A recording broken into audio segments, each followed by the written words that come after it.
Bom dia, tudo bem? Tudo bom. Nós podemos te chamar aqui por Hélio Soares ou Allan Kardec, como o senhor prefere? Dada a circunstância, eu fico meio constrangido com isso, porque já causou alguns problemas, né? Mas pode me chamar como Hélio. Tá bom, Hélio. Vamos iniciar então a entrevista. Primeira pergunta aqui: o senhor já foi entrevistado aqui mesmo nesta sala, perguntado sobre ter certeza de que a reencarnação de Allan Kardec. Hoje, o senhor tem alguma dúvida sobre isso? Não, na verdade, quando eu fui entrevistado, foi uma entrevista parecida com essa. Houve um modo que a gente fez a entrevista, a pergunta, né? O entrevistador não aparecia a voz dele. Então a diferença hoje é que vai aparecer na gravação, não foi editado, não vai ser editado, vai aparecer na gravação a sua voz fazendo a pergunta. E, na verdade, deve ter isso, acho que uns 3 meses aproximadamente, que ocorreu essa primeira entrevista, nós tivemos alguns problemas de sequência do vídeo quando ele foi editado, né? Certo. Então a gente decidiu fazer de uma forma diferente, mais tradicional, aparecendo a voz do entrevistador, a pergunta, e respondendo diretamente a sua pergunta, eu tenho assim, há muito tempo que eu tenho certeza de que sou a reencarnação de Allan Kardec, mas antes disso também fiquei muito tempo com dúvida. E eu esclareci na entrevista como isso se deu, né? Que esse livro, salvo engano, eu já escrevi 2 livros, mas esse aqui, se eu não me engano, foi publicado, ou pelo menos a noite tarde de autógrafo, né? Foi em 2023, no final de 2023. E desde então, eu fiquei analisando, na primeira vez que me falaram que eu tinha um livro para escrever, que seria o segundo livro, mas que seria sobre a Bíblia.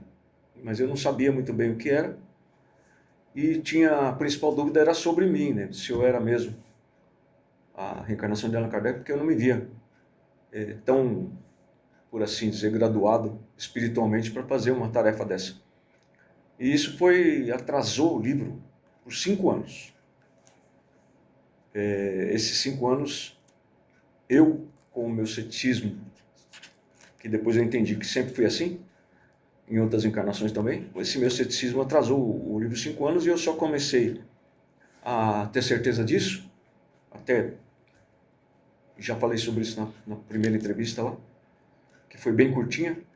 Eu pedi a Jesus que me indicasse se isso era real ou não, para confirmar ou tirar isso da lista, tirar da frente, né? Ok. E como os médiums que deram essas comunicações, essas mensagens eram amigos, né? Se tornaram amigos, eu ficava sob suspeição, porque os espíritos que envolviam também eram espíritos amigos, né?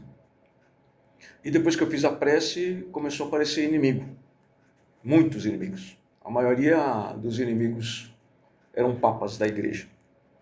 E os médios não sabiam de nada dessa prece. E nas reuniões seguintes começaram a aparecer inimigos. E as conversas na doutrinação foram se desenvolvendo de tal modo que eles foram declarando que me odiavam.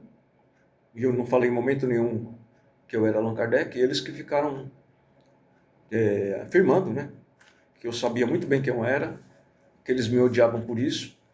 E essas mediunidades que receberam os inimigos não eram as mesmas mediunidades que receberam os amigos. Então fui fazendo essa experiência, acho que muito parecido com o que aconteceu em Paris, ou pelo menos reservado às questões, né, daquela época, que era bem diferente, com os recursos que a gente tem nessa época de hoje. Até porque em 1857 não havia reuniões de doutrinação como a gente conhece hoje. Mas eu tenho cada vez mais certeza hoje em dia. Muito bem. Outra questão, o livro A Bíblia segundo o Espiritismo foi publicado com recursos arrecadados pela Casa Espírita Jesus Cristo? Arrecadados que você quer dizer se eu pedi dinheiro para alguém, se a gente fez alguma campanha? Exatamente. Não. Bom, na verdade, assim, eu tenho uma minha profissão. Aliás, é bom lembrar que, pelo menos por enquanto, é a única prática religiosa, embora a gente tenha a filosofia e a ciência também juntos, mas a única prática religiosa de um lugar onde se reúnem pessoas para tratar de assuntos espirituais em nome de Deus Jesus, até onde eu sei, por enquanto, é a única ramificação cristã, de prática cristã, que o dirigente, o presidente da casa e tudo, não é profissão. A gente tem que ter uma profissão de sustento nosso fora da casa espírita. E eu sou corretor de imóveis e advogado. Eu atuo nas duas áreas, né? Embora com pouco tempo para isso, porque eu fui tirando o pé do acelerador devido às minhas ocupações do espiritismo. E com isso, eu que pus o dinheiro, eu que paguei toda a despesa da primeira edição. Até eu tinha bastante problema com isso, né? Da onde sairia o dinheiro. E também fiz prece e sempre veio a informação de que não era para preocupar que o dinheiro ia aparecer. Ele não apareceu por mágica, né? Mas eu consegui trabalhos muito importantes nas minhas profissões, embora eu não tenha tanta atividade no ramo imobiliário, eu consegui, juntando um pouquinho cada mês, consegui guardar o dinheiro depois de depois de 3 anos escrevendo o livro. Durante os 3 anos eu fui guardando dinheiro, um pouquinho cada mês, e paguei a editora. Entendi. Todo o dinheiro arrecadado foi oriundo do seu trabalho próprio, né?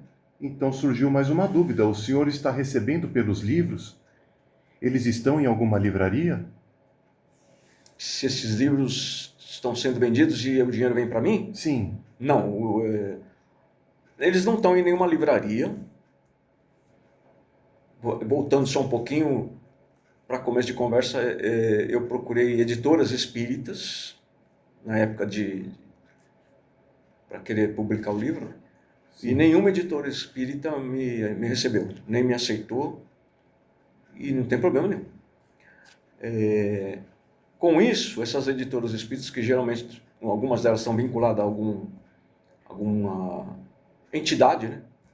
Como, por exemplo, a Federação Espírita de São Paulo, Federação Espírita Brasileira do Brasil, até onde eu sei também, né? Eu tenho uma mania de falar até onde eu sei, porque eu sou advogado, tenho umas manias de prevenção, né? Certo. Então, até onde eu sei, eles têm editora própria, eles nem me receberam. E então não tem uma livraria vinculada à editora, e a editora que aceitou fazer o livro, né? Publicar o livro, ela fez um lançamento numa livraria, que agora eu não me recordo o nome, mas foi ali na Paulista, no final de 2023. E a editora Haikai, ela vende o livro no site dela. Então, quer dizer, ela não tem uma livraria física, né, uma loja física, mas ela tem uma espécie de livraria virtual da própria editora, onde ela vende os livros que ela editou. E no nosso caso, eles só cobram o valor da editora lá, da gráfica, mais a despesa, o lucro que talvez a própria Haikai tenha, que também eu não sei quanto não me interessa, mas ela é vendida... Esse livro está vendido por aproximadamente R$50 no site da Haikai. Todo o dinheiro que eles arrecadam com a venda é só para eles e para a gráfica. Eles pagam a gráfica, né? A pessoa pede, não tem estoque. Eles não têm estoque. Eles fazem por demanda, acho que o nome é esse. Então a pessoa pede, não sei quantos dias demora, e eles pagam, a pessoa que quer comprar paga um valor só de custo. Eu não ganho nada. Eu tenho um documento, inclusive, que eu assinei para eles. Eu não quero lucro nenhum, não quero pegar de volta o dinheiro que eu gastei, não é nada disso. Quero que distribua com o preço mais baixo possível para todo mundo ter acesso, para que o livro seja acessível. Fora isso, claro, né, quando nós escrevemos o livro e publicamos, eu fiz uma quantidade de livros, né? Então você tem preço para 100, preço para 500 e tal. Nós fizemos, se eu não me engano, 2.000 exemplares. Eu tenho uma quantidade razoável ainda comigo, né? Aqui mesmo, aqui no piso superior aqui. E eu distribuo isso aí gratuitamente. Eu não cobro nem o valor de custo. Eu não arrecado absolutamente nada. E não acho que isso é coisa... A pessoa fala, nossa, que eu não me sinto nem um pouco, como que se diz, herói por isso não. Você entendeu? Era uma coisa que estava programada, eu já peguei várias informações sobre isso. E era para ser por minha conta mesmo. Depois que a gente assiste o filme lá do Kardec, né, você também vai perceber lá que um monte de informação foi tirada das obras póstumas. E o Kardec mesmo que bancou a primeira edição do Livro dos Espíritos. Embora lá não está batendo muito qual foi o editor, tá? Mas isso é outra conversa. Esse é outro assunto para outra hora. Quem bancou a edição lá em Paris foi o Kardec também. Em resumo, eu banquei naquela época e estou bancando hoje também, não tem problema nenhum. Faz parte do meu compromisso. E provavelmente vai ser nessa mesma linha de raciocínio, né? Nesse mesmo sistema que o senhor fará as próximas edições do livro. Seria isso? Porque eu não estou arrecadando dinheiro nenhum, não quero dinheiro nenhum do livro que está por aí, desses 2.000 exemplares eu não peguei dinheiro nenhum. E eu continuo trabalhando para guardar um pouquinho cada mês para poder fazer a segunda edição, no caso, né? Assim que eu ver necessidade, que eu tiver com o estoque baixo. Eu ainda tenho aproximadamente uns 500 a 700 exemplares. Eu envio para algumas pessoas pelo correio. Também essas pessoas que eu enviei pelo correio não me pediram o livro para eu ter que mandar e elas gastarem com nada. Eu mando gratuitamente, elas não sabem nem quanto custou o envio. Então eu envio para casas espíritas que desejam pelo menos ver o livro, ver se vai prestar para colocar numa biblioteca circular da casa deles ou colocar na livraria deles. E a situação é simples, né? Essas casas espíritas que ganharam o livro, que estão recebendo o livro gratuitamente, eu peço para eles que não vendam, né? Você está ganhando o livro, né, gratuitamente, e é mais ou menos o conceito de não cobrar nada pelo livro escrito. O livro não é meu. A obra são dos espíritos. A obra é dos espíritos. Então, a única coisa que eu coloquei aqui foi o meu recurso material para viabilizar a obra. Mas eu não quero nada. Nem conseguiria viver com isso, né? Arrecadando dinheiro, mesmo que seja para fazer a segunda edição.